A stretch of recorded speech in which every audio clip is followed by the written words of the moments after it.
Sunita Williams, Butch Wilmore பூமிக்கு திரும்பி இருக்கக்கூடிய நிலையில் அவர்கள் என்னென்ன தாக்கங்களுக்கு உள்ளாகி இருப்பார்கள், இயல்பு நிலைக்கு திரும்ப என்னென்ன பயிற்சிகள் அவசியமாகியவற்றை வரைகலை மூலமாக விளக்கிறார் சிறப்பு செய்தியாளர் அபிநயா.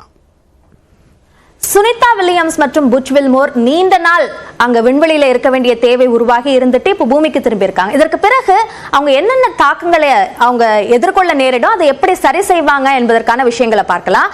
முதல் வகையில புவியீர்ப்பு விசை இல்லாததுனால அங்க தசையினுடைய பயன்பாடோ எலும்பினுடைய அடர்த்தியும் குறையறதுக்கான வாய்ப்பு இருக்கு என்று சொல்லப்பட்டிருக்கு.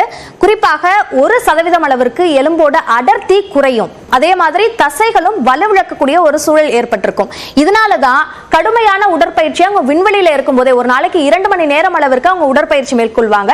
இங்க பூமிக்கு திரும்பிய பிறகும் அதற்கு ஏற்றார் போன்ற உடற்பயிற்சியை அவங்க மேற்கொள்ள வேண்டியது கட்டாயம்.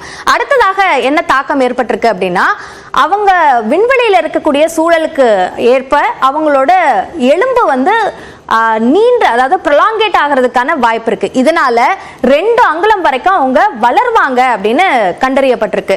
ஸோ இதனால அவங்களுக்கு முதுகு தண்டுவட வலி ஏற்படுறதுக்கு வாய்ப்பு இருக்கு. இது ஏன் ஏற்படுது அப்படின்னா, அங்க வளர்ந்த அந்த எலும்பு இங்க இன்னும் அது ரீஅட்ஜஸ்ட் ஆகிறதுக்கு அந்த சமயத்துல இந்த வலி ஏற்படுவதற்கான வாய்ப்பு இருக்கு அப்படின்னு சொல்லப்படுது.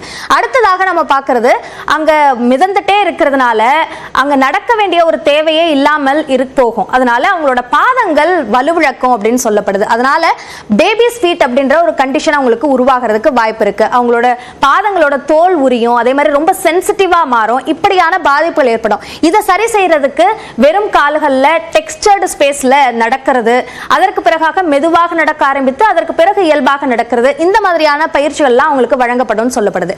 அடுத்ததாக ஒட்டுமொத்த உடம்புலையும் இருக்கக்கூடிய ரத்தம், திரவம் இது எல்லாமுமே புவியீர்ப்பு விசை இல்லாததுனால தலையை நோக்கி நகர்ந்திருக்கும். இதனால தலையில அந்த உடல் திரவங்கள் எல்லாமே குவிந்திருக்கும். இதனால கடுமையான தலைவலி அவங்களுக்கு ஏற்படுறதுக்கான வாய்ப்பு இருக்கு அப்படின்னு சொல்லப்படுது.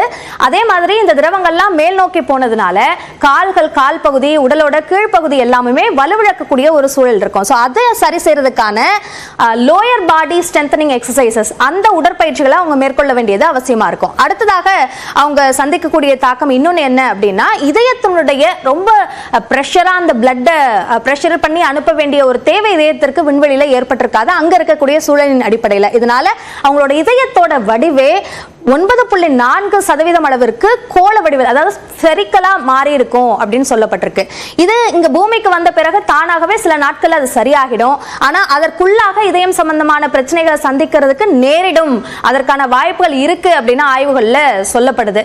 சோ அதை சரி செய்வதற்கான மறுவாழ்வு பயிற்சிகளும் கொடுக்கப்படுறதுக்கு வாய்ப்பு இருக்குன்னு சொல்லப்பட்டிருக்கு. அதே மாதிரி கதிர்வீச்சு தாக்கம் என்பது அதீத அளவுல விண்வெளியில இருக்கும். அவங்க இருந்த அந்த காலகட்டத்தில் அவங்க மேற்கொண்ட அந்த எதிர்கொண்ட அந்த கதிர்வீச்சோட அளவு என்பது 270 எக்ஸ்ரே செய்யும் போது எந்த அளவுக்கு கதிர்வீச்சுக்கு நம்ம உள்ளாவோமோ அந்த அளவுக்கு கதிர்வீச்சு தாக்கத்துக்கு அவங்க உள்ளாகி இருப்பாங்க அப்படின்னு சொல்லப்படுது. விரைவில் அவங்க இதுல இருந்தெல்லாம் மீண்டு வந்துருவாங்க என்ற நம்பிக்கையும் தெரிவிக்கப்படுது.